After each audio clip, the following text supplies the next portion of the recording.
Hello, this is Ronald Francis David Hunt.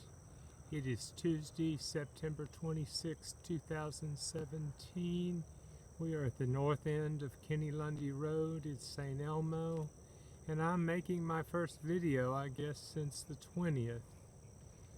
We are finally in a presence of life where we kinda have removed a lot of fear. So today's quote is one of my favorite quotes from Ernest Holmes. It goes as follows: "One alone in consciousness with the infinite constitutes a complete majority."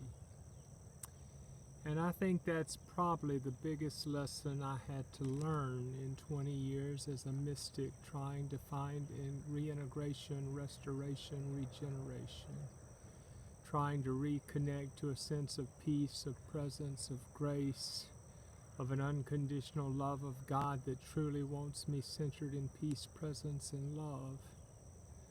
I had to realize I had to tune out all the noise of the world, including a lot of the false teaching of the church.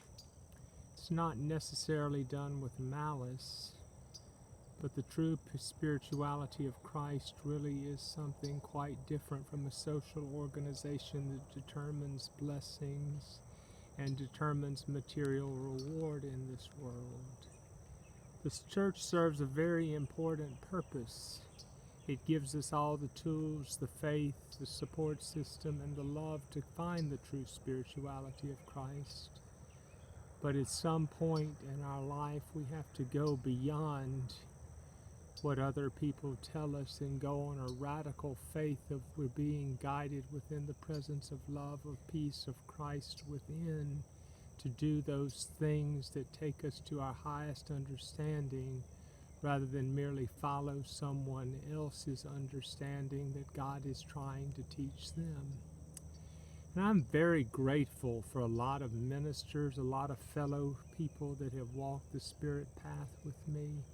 I have met people in religion, in theology, in philosophy, in academia, in yoga, in some of the more esoteric and secret arts of divine wisdom. I have learned from people that are seeking freedom, people that are seeking meekness, people that nurture other people, and people that seek power. I've learned from so many wonderful people, many different aspects of God. As a Kabbalist, I've walked the 10 faces of God, or the Sephirah. I've walked the 22 paths that as a Hermeticist we talk about the upper arcana of the tarot deck being symbolical or representative of each of those paths. And I have learned from so many different wonderful people.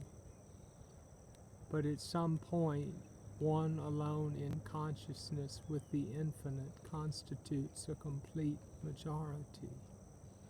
At some point in your life, you stop looking to other people, maybe even to other sacred texts, and you accept a connection to the divine mind of God within that's governing, guarding, and guiding you. And that becomes the supreme presence of your teacher, your faith, your spirituality, of how you're going to relate to other people. And relationships are wonderful things. They teach us so many wonderful ways to experience God in other people.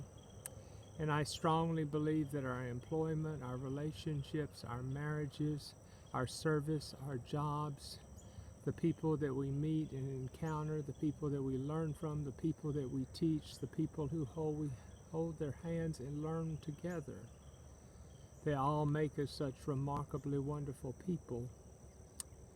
But alas, at some point in this world, we have to go through what Henri Nouwen taught me.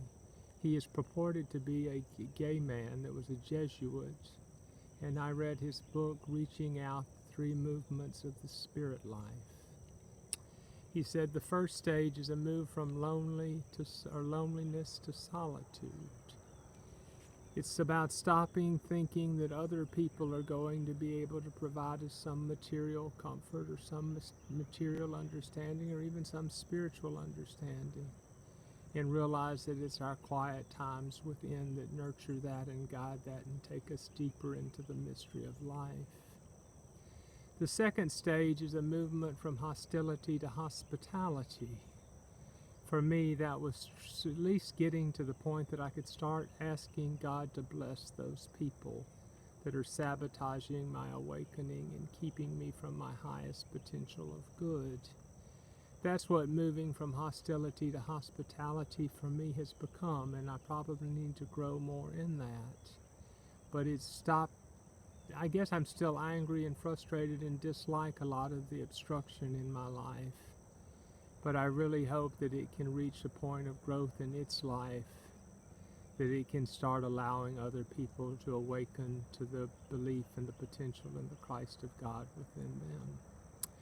And the final movement is a movement from illusion to prayer, when you begin to realize that people are no longer exactly what you think they are, that this world is a self-created entity by a power that's trying to teach us love and peace.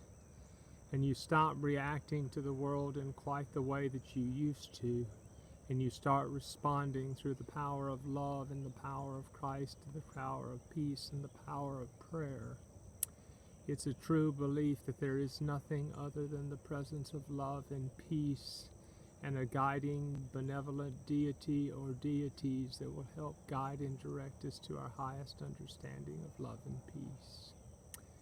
As we move through these stages, we probably disconnect to a lot of things that don't want to make these decisions at this particular juncture in their life.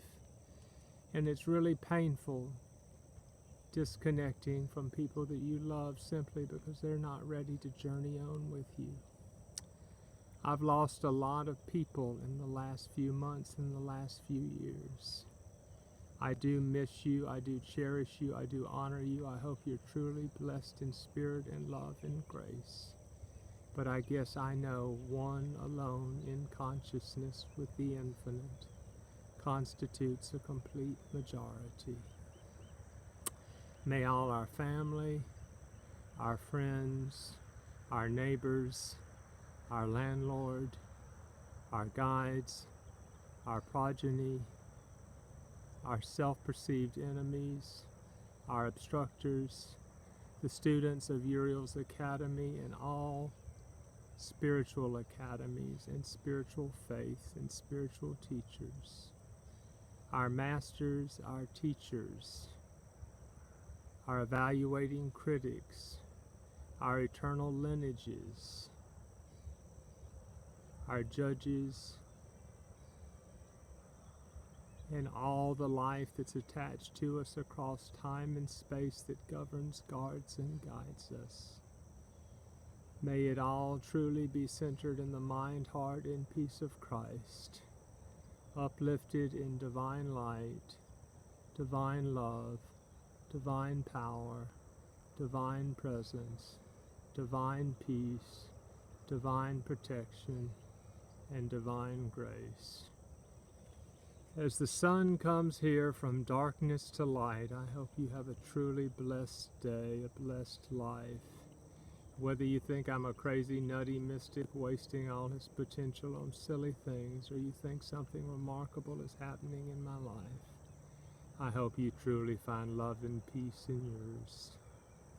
Amen. So it is. Namaste.